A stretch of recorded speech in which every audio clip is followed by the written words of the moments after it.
Manchester United fans have a lot to process today.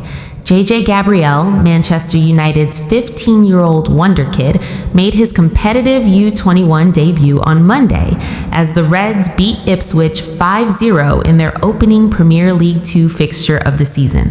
Gabriel had already impressed at U18 level throughout last season, and he carried that form into his first appearance for the age group above. He was noticeably shorter than several Ipswich players on the pitch, yet his technical quality allowed him to compete against opponents several years older. Before we continue, if you're new here, this is Final Whiz, and we bring you Manchester United news like this every single day. If you want to stay ahead of every transfer update, every team news story, and every big development at Old Trafford, hit that subscribe button right now, tap the like button, and drop a comment telling us what you think about Gabriel's rise or Balde's next move. It genuinely helps this channel grow, and it means we can keep bringing you news like this. Michael Carrick watched the Ipswich game from the stands alongside his assistant, Steve Holland. Gabriel recorded 2 assists in the first half before scoring his own goal just 6 minutes into the second half, finishing with a lob that dipped under the crossbar.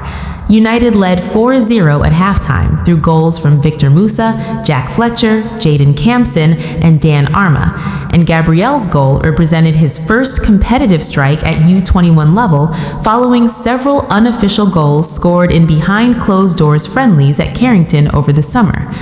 Gabriel's broader profile at the club has grown steadily. Carrick gave him his first team debut in a preseason friendly against Atletico Madrid, and he was included in the Republic of Ireland training camp alongside only a small number of other academy players. He has also been invited to the director's box at Old Trafford to watch matches with his family and was introduced to Sir Alex Ferguson. Last season, he received a personal introduction to Ruben Amorim. United are working to secure his long-term future at the club, aware that rival clubs are permitted to approach academy players at the age windows of 14 and 16, meaning Gabriel could theoretically move as early as next summer if United do not tie him down. There remains one area of concern. Playing 6 age groups above his own level places significant physical demands on a 15-year-old, and United may need to manage his workload carefully as his body continues to develop. An Ipswich observer in the press box, who had never seen Gabriel play before, was reportedly shocked to learn his age. He was also praised for his defensive work, winning back possession on the hour mark during the fixture. While Gabriel's performance provided encouragement, United's senior side endured a difficult start to the season. Manchester United lost 2-0 to newly promoted Hull City in their opening Premier League fixture. Carrick, in his first match since being permanently appointed head coach, was asked by broadcaster Viaplay whether his team had lacked passion. He responded firmly, "Oh, come on, that's ridiculous. You played football, you understand? That's a ridiculous thing to say. Just because you get beat doesn't mean you don't care about it." Both of Hull's goals came from set pieces. Luke Shaw suggested afterward that United should have prepared better for the fixture, while Bruno Fernandes said, "Same mistakes as we did last season every away game." Hull set up with a back 5 under manager Vitor Sergio, a system United struggled to break down. Sergio explained his approach after the match. "In transitions, we tried to switch the side because our wingbacks are completely alone, then get numbers in the box." He added that United's high positioning from Luke Shaw created space his side aimed to exploit, and that overloading the midfield was central to closing gaps between the lines. Hull's assistant manager, Dean Holden, revealed that Sergio had planned to switch to a back 5 for 3 or 4 weeks before the match, deliberately using a back 4 in pre-season to avoid revealing the plan. He said Hull used clips of AC Milan and Leeds, 2 teams who had previously played against United with similar systems, to prepare their players. The pattern is notable. Carrick has lost 5 matches, including pre-season friendlies, since taking permanent charge, and 4 of those defeats came against teams using a back 5, a 2-1 loss to Leeds in April, a 1-0 loss to Rangers, a 4-2 defeat to AC Milan, and the 2-0 loss to Hull. The 5th defeat came against Newcastle, who did not use a back 5, but defended in a deep, compact block. When asked directly whether his system struggles against back five setups, Carrick responded, "We haven't lost many games in 6-7 months. So again, I get it. We've lost today and I understand there are questions to be asked, but it doesn't mean everything is wrong because we've lost a game." United's next opponent, Ipswich, offers an opportunity to respond immediately. Carrick has previously found success with tactical adjustments, including a switch to a 4-3-3 formation and the reintegration of Kobe Mainoo following his January appointment. For the visit of Ipswich, Diego Dalot, Lenny Yarrow, Mainoo, Rashford, and Benjamin Sesko are among the players expected to start.